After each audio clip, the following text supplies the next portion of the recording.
Selamat pagi, salam sejahtera untuk kita semua. Yang saya hormati, dosen penguji Bapak Abdul Karim MPD dan guru penguji Bapak M. Syahri Ramadan MPD. Perkenalkan, nama saya Jeffrey Samuel dengan NPM 2024757000053. Saya merupakan mahasiswa PPG calon guru tahun 2024 gelombang 2 dari Universitas Indra Prasta PGRI, kelas Matematika C. Hari ini izinkan saya untuk menyeminarkan refleksi pengalaman belajar saya dalam mengikuti perkuliahan PPG.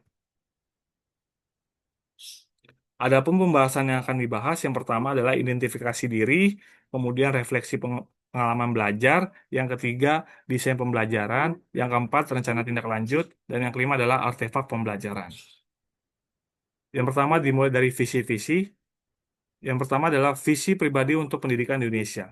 Visi saya adalah mewujudkan pendidikan yang inklusif, yang berpusat pada peserta didik, relevan dengan dunia kerja, dan menjunjung nilai kearifan lokal untuk memperkuat identitas bangsa dan kesiapan masa depan.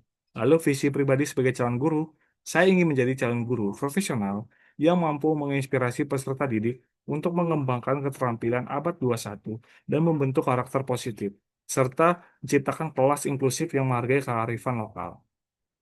Kemudian, apa yang saya lakukan untuk mencapai visi pribadi untuk pendidikan di Indonesia? Yang pertama, saya menerapkan pembelajaran berdiferensiasi yang inklusif dan merata, sesuai kebutuhan dan potensi peserta didik. Yang kedua, memanfaatkan teknologi pembelajaran seperti LMS dan video pembelajaran secara online untuk memperluas akses dan meningkatkan kualitas pendidikan. Yang ketiga, menerapkan model dan metode pembelajaran yang berpusat pada peserta didik agar proses belajar menjadi aktif dan bermakna. Yang keempat, membekali peserta didik dengan keterampilan abad 21 dan kompetensi dasar untuk kesiapan dunia kerja. Dan yang kelima adalah mengintegrasikan nilai kearifan lokal pada kegiatan pembelajaran untuk memperkuat identitas budaya dan sikap toleransi. Kemudian, apa yang saya lakukan untuk mencapai visi pribadi sebagai calon guru? Satu, mengikuti perkuliahan PPG serta berbagai webinar, workshop, dan pelatihan secara sungguh-sungguh untuk meningkatkan kompetensi saya sebagai seorang guru yang profesional. Yang kedua, merancang dan melaksanakan pembelajaran yang bermakna dengan menghubungkan materi pelajaran pada budaya lokal sehingga menjadi kontekstual dan relevan bagi peserta didik. Yang ketiga, menciptakan suasana kelas yang inklusif dan adil tanpa membeda-bedakan peserta didik sehingga setiap peserta didik merasa dihargai dan mendapat kesempatan berkembang yang sama. Yang keempat, mengembangkan keterampilan abad 21 dalam proses pembelajaran agar peserta didik menghadapi tuntutan masa depan. Dan yang kelima, menanamkan nilai-nilai kearifan lokal dan sebagai bagian dari penguatan karakter peserta didik. Adapun refleksi pengalaman belajar, mata kuliah yang saya pilih adalah prinsip pengajaran dan asesmen 2. Pada mata kuliah ini terdapat tiga topik. Yang pertama, pemahaman karakteristik melalui asesmen awal. Yang kedua, pendekatan teaching at the right level. Dan yang ketiga adalah pendekatan culturally responsive teaching atau CRT. Pada topik pertama, saya menyadari bahwa seorang guru perlu melakukan asesmen awal pada awal semester ataupun awal bab baru. Karena dengan adanya asesmen awal, guru dapat mengenal karakteristik peserta didik seperti gaya belajar, kemampuan kognitif, budaya, suku dari setiap peserta didik. Tujuannya adalah untuk membantu guru merancang pembelajaran yang sesuai dengan kebutuhan peserta didik. Lalu yang kedua, pendekatan teaching at the right level. Pendekatan ini adalah pendekatan yang dilakukan oleh guru untuk memberikan materi atau pembelajaran sesuai dengan tingkatan kemampuan peserta didik. Tujuan utamanya adalah membantu peserta didik eh, mencapai kemajuan belajar, terutama yang tertinggal dalam keterampilan dasar dalam sebuah materi. Yang ketiga adalah pendekatan culturally responsive teaching. Pendekatan ini adalah pendekatan yang dilakukan oleh guru dengan mengintegrasikan nilai budaya lokal. Tujuannya adalah supaya setiap peserta didik menghargai keberagaman yang ada. Yang kedua, peserta didik bangga akan identitas budayanya. Dan yang ketiga, menciptakan pembelajaran yang inklusif.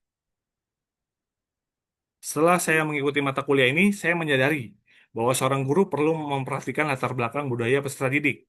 Hal ini saya rasakan ketika saya duduk di bangku sekolah. Yang pertama, saya merasakan bahwa proses pembelajaran tidak disesuaikan dengan kebutuhan belajar peserta didik dan tidak dikaitkan dengan kehidupan nyata. Maka pembelajaran akan terasa kurang menarik untuk diikuti. Karena ketika saya waktu sekolah, saya tidak mengalami pembelajaran kontekstual. Saya hanya diajari konsep matematika dan tidak dijelaskan kenapa saya harus belajar seperti itu. Lalu yang kedua, saya juga memiliki pengalaman di mana saya mempunyai seorang teman yang ketika berbicara, logat daerahnya itu sangat kuat sekali, sehingga ketika dia menyampaikan pendapat atau menjawab pertanyaan dari guru, dia merasa kurang percaya diri karena ketika dia berbicara, dia ditertawakan oleh teman-temannya. Sebagai calon guru, upaya saya menghindari hal tersebut, saya melakukan observasi terlebih dahulu untuk mengetahui budaya ataupun suku dari peserta didik. Tujuannya supaya saya bisa merancang desain pembelajaran sesuai dengan budaya mereka. Dan pendekatan yang saya gunakan adalah pendekatan Culturally Responsive Teaching atau CRT. Tujuannya untuk mengaitkan materi pembelajaran dengan dunia nyata, dan yang kedua memperkuat identitas peserta didik, serta menumbuhkan rasa bangga terhadap budaya mereka. Sehingga mereka dapat menghargai keberagaman yang ada dalam kelas dan menciptakan pembelajaran yang inklusif.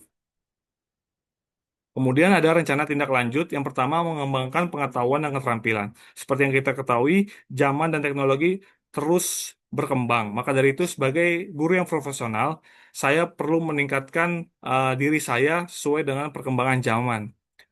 Seperti mengikuti pendidikan, pelatihan, atau webinar yang ada untuk menunjang profesi saya sebagai guru. Yang kedua, mengenali kebutuhan belajar peserta didik. Seorang guru perlu melakukan asesmen awal untuk mengetahui kebutuhan belajar peserta didik. Dan yang ketiga, membuat peserta didik merasa senang dalam pembelajaran. Sesuai dengan pengalaman saya mengikuti pembelajaran matematika itu sangat tidak menyenangkan karena terlalu abstrak dan tidak tahu maksud mempelajari materi tersebut itu seperti apa. Maka dari itu, sebagai calon guru, saya akan melakukan pembelajaran secara kelompok, lalu menghubungkan soal-soal yang saya berikan dengan dunia nyata dan mengintegrasikan nilai budaya lokal supaya mereka mengetahui dan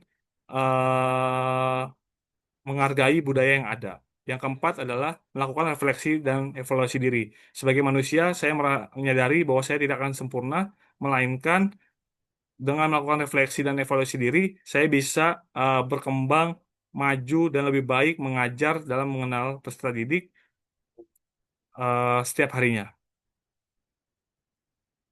Kemudian ada artefak pembelajaran. Yang pertama, saya membuat modul ajar dengan model Number Head Together dan pendekatannya Culturally Responsive Teaching atau CRT. Kemudian di bagian KPD-nya saya juga memberikan soal pada gambar makanan daerah Bika Ambon dan nasi tumpeng. Dan yang ketiga, saya menyediakan bahan ajar untuk membantu mereka sebagai referensi mereka dalam mengerjakan LKPD tersebut yang dapat diakses melalui flipbook, link, atau barcode yang ada di modul ajar. Cukup sekian penjelasan dari saya. Mohon maaf jika ada kalimat yang kurang jelas. Terima kasih.